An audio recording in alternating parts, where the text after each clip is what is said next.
ಪರಮ ಪೂಜ್ಯ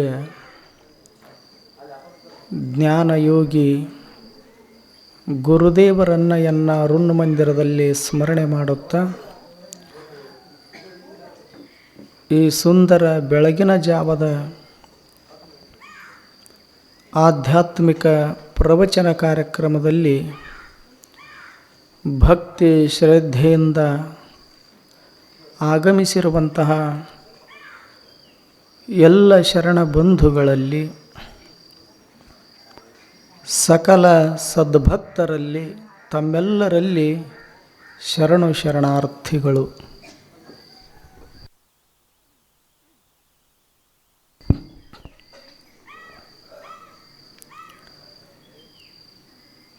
ಮನುಷ್ಯನ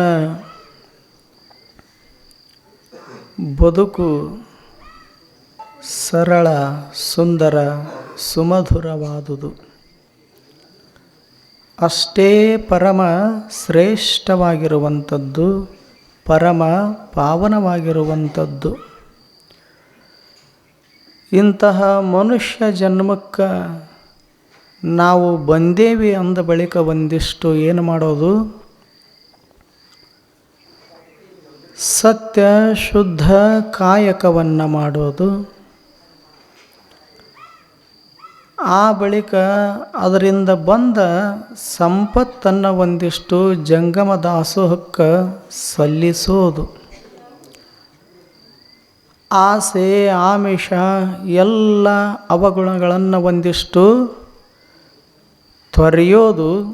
ಸದ್ಭಾವ, ಸದ್ಭಕ್ತಿ, ಸದ್ಗುಣಗಳನ್ನು ಮೈಗೂಡಿಸಿಕೊಂಡು ಬಾಳಿ ಬದುಕೋದದ. ಅದಕ್ಕಾಗಿನ ಆ ಶರಣೆ ವಚನದೊಳಗೆ ಏನು ಹೇಳಿದ್ಲು? ಕೃತ್ಯ ಕಾಯಕವಿಲ್ಲದವರು ಭಕ್ತರಲ್ಲ, ಸತ್ಯ ಶುದ್ಧವಿಲ್ಲದುದು ಕಾಯಕವಲ್ಲ. ಆಸೆ ಎಂಬುದು ಭವದ ಬೀಜ, ನಿರಾಸೆ ಎಂಬುದು ನಿತ್ಯ ಮುಕ್ತಿ. ಉರಿಲಿಂಗ ಪೆದ್ದಿಗಳ ಅರಸನಲ್ಲಿ ಸದರವಲ್ಲ ಕಾಣವ್ವ. ಈಗ ವಚನದ ಕೊನೆಗೆ ಬಂದಿದ್ದೇವೆ.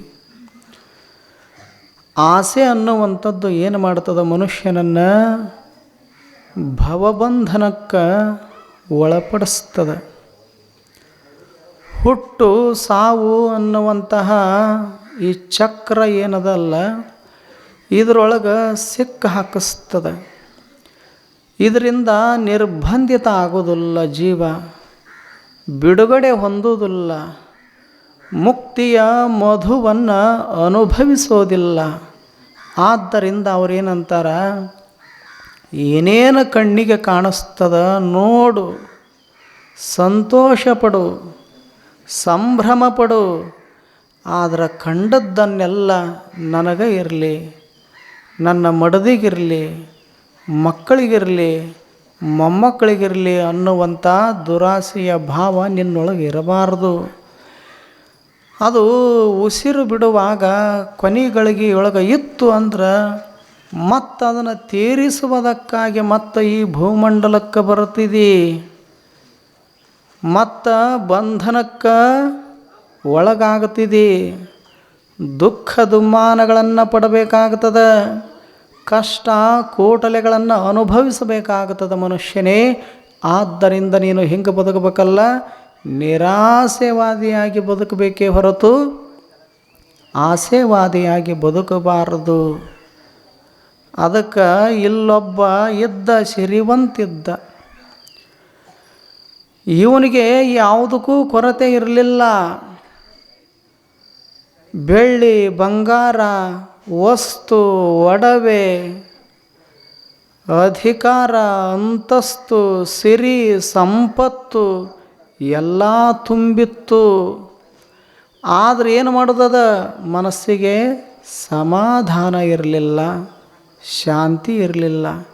ಇಂಥ ಒಬ್ಬ ಸಿರಿವಂತ ಒಂದು ದಿನ ಸಂತರ ಬಳಿಗೆ ಬಂದ, ನಮಸ್ಕಾರ ಮಾಡಿ ಕೂತಿದ್ದ. ಮುಖ ಹೂವಿನಂಗ ಬಾಡಿತ್ತು, ಪ್ರಸನ್ನತೆಯ ಭಾವ ಇರಲಿಲ್ಲ. ಖಿನ್ನತೆಗೆ ಒಳಗಾಗಿದ್ದ ಇವನ ಮುಖವನ್ನು ನೋಡಿ ಸಂತರು ಹೇಳ್ತಾರ, ಊರಾಗ ಭಾಳ ದೊಡ್ಡ ಸಿರಿವಂತರು ನೀವು, ನಕ್ಕೋತ ಇರಬೇಕು, ನಿಮ್ಮ ಮುಖ ಯಾವಾಗಲೂ ಕಮಲದ ಹೂವಿನಂಗೆ ಅರಳ್ಕೋತ ಇರಬೇಕು, ಮತ್ತು ಮುಖ ಬಾಡ್ಯದ, ಖಿನ್ನತೆ ಎದ್ದು ಕಾಣಿಸ್ತದ ಮುಖದೊಳಗೆ, ಯಾಕೆ ನೀವು ಹೀಗಾಗಿರಿ? ಏನು ನಿಮಗೆ ಅಸಂತೋಷ ಆಗ್ಯದ, ಏನು ನಿಮಗೆ ದುಃಖ ಬಂದದ ಅಂತ ತಿಳ್ಕೊಂಡು ಕೇಳಿದ್ರು ಅವರು ಸಂತರು. ಆವಾಗ ಸಿರಿವಂತ ಅಂತಾನ. ಸಿರಿವಂತ ಏನು ಹೇಳ್ತಾನ, ಹೌದು ಮಹಾಶಯರೇ, ನೀವು ಹೇಳೋದು ಸರಿ ಅದ, ಯಾವ ಸಂಪತ್ತಿಗೂ ಕೊರತೆ ಇಲ್ಲ, ಉಡಾಕ ಉಣ್ಣಾಕ ಎಲ್ಲ ಅದ, ಆದರೆ ಏನು ಮಾಡೋದು, ಶಾಂತಿ ಇಲ್ಲ, ಸಮಾಧಾನ ಇಲ್ಲ ಅಂದ. ಆವಾಗ ಗೊತ್ತಾಯಿತು ಯಾರಿಗೆ? ಸಂತರಿಗೆ. ಇಷ್ಟೆಲ್ಲ ಸಿರಿ ಸಂಪತ್ತು ಅದ ಅಂದ ಬಳಿಕೂ ಸಹಿತ ಶಾಂತಿ ಇಲ್ಲಂತ ನಮ್ಮ ಬಳಿ ಬಂದಾನಂದ ಬಳಿಕ ಇದಕ್ಕೆ ಕಾರಣ ಏನಿರಬಹುದು ಅನ್ನುವಂಥದ್ದನ್ನು ಗುರುತಿಸಿದ್ರು ಅವರು ಸಂತರು.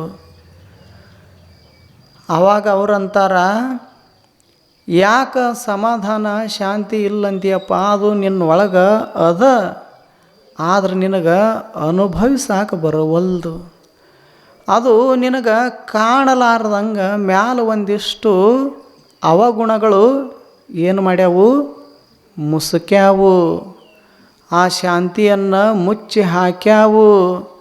ಅದು ಶಾಂತಿ ಸಮಾಧಾನ ಹೊರಗೆ ಎಲ್ಲರ ಅದ ಅಂತಿಲ್ಲ, ಹೊರಗೆ ಹುಡುಕಬಾರ್ದದು, ನಿನ್ನೊಳಗೆ ಮೊದಲ ಅದ, ಆದ್ರೆ ಅದನ್ನು ಅನುಭವಿಸಾಕ ನಿನಗೆ ಆಗಿಲ್ಲ. ಅದನ್ನು ಅನುಭವಿಸಾಕ ನಿನಗೆ ಯಾಕಾಗಿಲ್ಲ ಅಂತ ಕೇಳಿದ್ರೆ ಅದ್ರ ಮ್ಯಾಲೆ ಅವಗುಣಗಳು, ಕೆಟ್ಟ ಗುಣಗಳು ಮುಸುಕಿ ಬಿಟ್ಟಾವು, ಅದು ನಿನ್ನನ್ನು ಕಾಣಲಾರ್ದಂಗೆ ಮಾಡ್ಯಾವು, ನಿನಗೆ ಕಾಣಲಾರ್ದಂಗೆ. ಅದಕ್ಕೆ ಶಾಂತಿ ಅನ್ನೋದು ನಿನ್ನೊಳಗೆ ಅದ, ಯಾಕೆ ದುಃಖ ಪಡ್ತಿದ್ದಿ, ಯಾಕೆ ಒಂದಿಷ್ಟು ಮನಸ್ಸಿಗೆ ನೋವು ಮಾಡಿಕೊಂಡಿದ್ದಿ, ಯಾಕೆ ಖಿನ್ನತೆಗೆ ಒಳಗಾಗಿದೆ ಅಂತ ಸಂತರು ಹೇಳಿದರು. ಇವನಿಗೆ ಅಂದ, ಎಲ್ಲ ಅದ ಖರೆ, ಆದರೂ ಸಹಿತ ನನಗೇನದು ಶಾಂತಿ ಒಂದು ದಿವಸ ಸಿಕ್ಕಿಲ್ಲ, ಸಮಾಧಾನ ಅಂತ ಅನಿಸಿಲ್ಲ, ಕೂತರೂ ಸಮಾಧಾನ ಇಲ್ಲ, ಎದ್ದರೂ ಸಮಾಧಾನ ಇಲ್ಲ, ಯಾವುದೇ ಕೆಲಸ ಕಾರ್ಯಗಳನ್ನು ಮಾಡಿದ್ರೂ ಮನಸ್ಸಿಗೆ ಒಂದಿಷ್ಟು ಸಂತೋಷ ಇಲ್ಲ, ಸಮಾಧಾನ ಇಲ್ಲ, ಏನು ಮಾಡೋದದ ಅಂತ ಪ್ರಶ್ನೆ ಮಾಡಿದ ಸಿರಿವಂತ.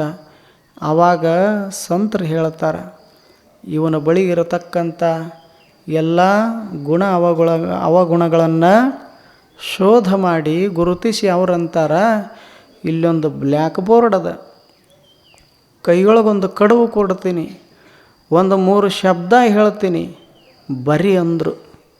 ಆಯಿತು ಅಂತ ತಿಳ್ಕೊಂಡು ಕೈಯೊಳಗೆ ಕಡುವ ಹಿಡಿದು ಏನು ಹೇಳ್ತೀರಿ 3 ಶಬ್ದ ಹೇಳ್ರಿ ಅಂದ. ಆವಾಗ ಸಂತರು ಹೇಳ್ತಾರೆ, ಮೊದಲು ಬರೀ ಆಯ್ ಅಂತ ಬರಿ ಅಂದ್ರು ಅವರು, ಇಂಗ್ಲೀಷ್ದೊಳಗೆ ಆಯ್ ಅಂತ ಬರಿ ಅಂದರು, ಆಯ್ ಅಂತ ಬರದ. ಆ ಬಳಿಕ 2ನೇ ಶಬ್ದ ವಾಂಟ್ ಅಂತ ಬರಿ ಅಂದರು, ಅದನ್ನೂ ಬರದ. 3ನೇ ಶಬ್ದ ಪೀಸ್ ಅಂತ ಬರಿ ಅಂದರು, ಅದನ್ನೂ ಬರದ.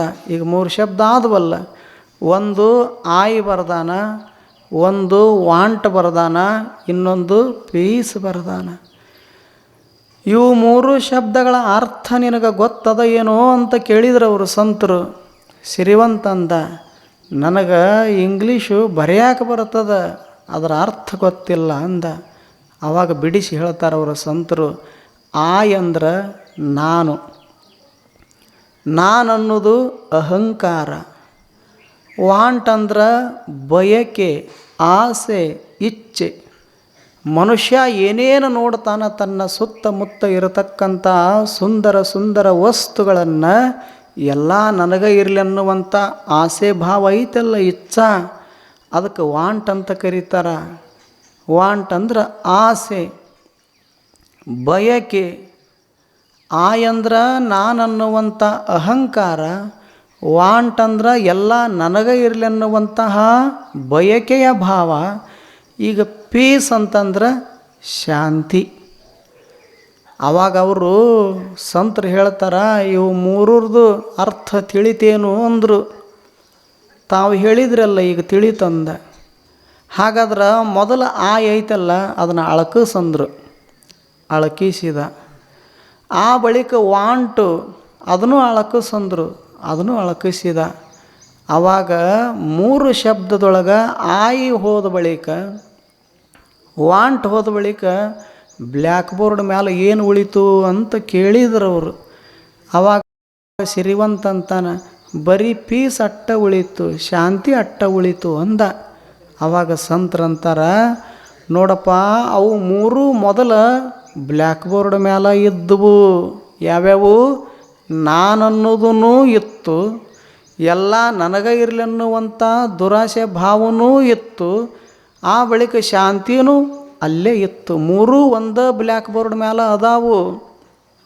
ಆದ್ರೆ ಈಗ ಎರಡು ಹೋಗ್ಯಾವು, ಒಂದು ಉಳ್ದದ. ಯಾವ್ಯಾವ ಹೋಗ್ಯಾವು? ನಾನನ್ನುವಂಥ ಆಯ್ ಹೋಗ್ಯದ, ಎಲ್ಲ ನನಗೆ ಇರಲಿ ಅನ್ನುವಂಥ ವಾಂಟ್ ಹೋಗ್ಯದ. ಈಗ ಬರೀ ಏನು ಉಳ್ದದ ಬ್ಲ್ಯಾಕ್ ಬೋರ್ಡ್ ಮೇಲೆ? ಪೀಸ್ ಉಳ್ದದ, ಶಾಂತಿ ಅಟ್ಟ ಉಳ್ದದ. ಆವಾಗ ತಿಳಿಸಿ ಹೇಳ್ತಾರೆ, ಹೊರಗಿನ ಬ್ಲ್ಯಾಕ್ ಬೋರ್ಡ್ ಮ್ಯಾಲ ಆಯಿನೂ ಇತ್ತು, ವಾಂಟೂ ಇತ್ತು, ಪೀಸೂ ಇತ್ತು. ಈಗ ಆಯಿನೂ ಹೋಗ್ಯದ, ವಾಂಟ್ ಹೋಗ್ಯದ, ಉಳಿದಿದ್ದು ಒಂದೇ ಪೀಸ್ ಉಳ್ದದಲ್ಲ, ಶಾಂತಿ. ಹಾಗೆ ನಿನ್ನ ಅಂತರಂಗ ಏನು ಒಳಗೆ ಮನಸ್ಸದಲ್ಲ, ಅದು ಬ್ಲ್ಯಾಕ್ ಬೋರ್ಡ್ ಇದ್ದಂಗೆ. ಅದರೊಳಗೆ ನೀ ಏನು ಬರ್ಕೊಂಡಿದ್ದೀ? ಏನಾದರೂ ಒಂದಿಷ್ಟು ಕೆಲಸ ಕಾರ್ಯಗಳನ್ನು ಮಾಡಿದಿ ಅಂದ್ರೆ ನಾನು ಮಾಡೀನಿ ಅನ್ನುವಂಥ ಅಹಂಕಾರನೂ ನಿನ್ನೊಳಗದ. ಕಂಡದ್ದು ಸುತ್ತಮುತ್ತ ಇರೋದೆಲ್ಲ ನನಗೆ ಇರಲಿ ಅನ್ನುವಂಥ ದುರಾಸೆ ಭಾವನೂ ನಿನ್ನೊಳಗೆ ಅದ. ಆ ಬಳಿಕ ಶಾಂತಿನೂ ನಿನ್ನೊಳಗೆ ಅದ. ಆದ್ರೆ ಶಾಂತಿ ಯಾಕೆ ನಿನ್ನ ಅನುಭವಕ್ಕೆ ಬರವಲ್ದಂತ ಕೇಳಿದ್ರೆ, ಆ ಶಾಂತಿ ಮ್ಯಾಲ ಎರಡು ಏನು ಮಾಡ್ಯಾವು? ನಿನಗೆ ಕಾಣಲಾರ್ದಂಗೆ ಮಾಡ್ಯಾವು. ಯಾವ್ಯಾವು? ಶಾಂತಿ ಅನುಭವಿಸಾಕ ಬರಲಾರ್ದಂಗೆ ಮಾಡ್ಯಾವು. ಯಾವ್ಯಾವು? ನಾನನ್ನುವಂಥ ಅಹಂಕಾರ, ಎಲ್ಲ ನನಗೆ ಇರಲಿ ಅನ್ನುವಂಥ ದುರಾಸೆ ಭಾವ. ಆವಾಗ ಸಂತರಂತಾರ, ಹೊರಗೆ ಹೆಂಗೆ ಆಯ್ ಹೋಯಿತು, ವಾಂಟ್ ಹೋಯಿತು, ಪೀಸ್ ಒಂದ ಉಳ್ದದಲ್ಲ, ಹಂಗೆ ಹೊರಗೆ ಹೋದ್ರೆ ಸಾಲದಲ್ಲ, ನಿನ್ನ ಒಳಗೆ ತುಂಬಿಕೊಂಡಿರತಕ್ಕಂಥ ಅಹಂಕಾರ ದುರಾಸೆ ಭಾವ ಹೋಯಿತು ಅಂದ್ರೆ ಈ ಕ್ಷಣದೊಳಗನ ಪರಮ ಶಾಂತಿ ನಿನಗೆ ಸಿಗುತ್ತದ ಅಂತ ಸಂತರು ಹೇಳಿದರು. ಆವಾಗ ಸಿರಿವಂತನ ಅರಿವಿನ ಕಣ್ಣ ತೆರೆದಿತ್ತು, ಅವನಲ್ಲಿರತಕ್ಕಂಥ ಅಜ್ಞಾನ ತೊಲಗಿತ್ತು. ಅದಕ್ಕೊಂದಿಷ್ಟು ಏನು ಮಾಡೋದು? ದುರಾಸೆ ಹೋಯಿತು ಅಂದ್ರೆ, ಆಸೆ ಭಾವ ತೊರೆದೇವಿ ಅಂದ್ರೆ ಈ ಕ್ಷಣದೊಳಗೆ ನಿರಾಸೆ ಭಾವ ಹುಟ್ಟುತ್ತದೆ. ಅದು ಏನು ಮಾಡ್ತದೆ? ನಿತ್ಯ ಮುಕ್ತರನ್ನಾಗಿ ಮಾಡ್ತದೆ.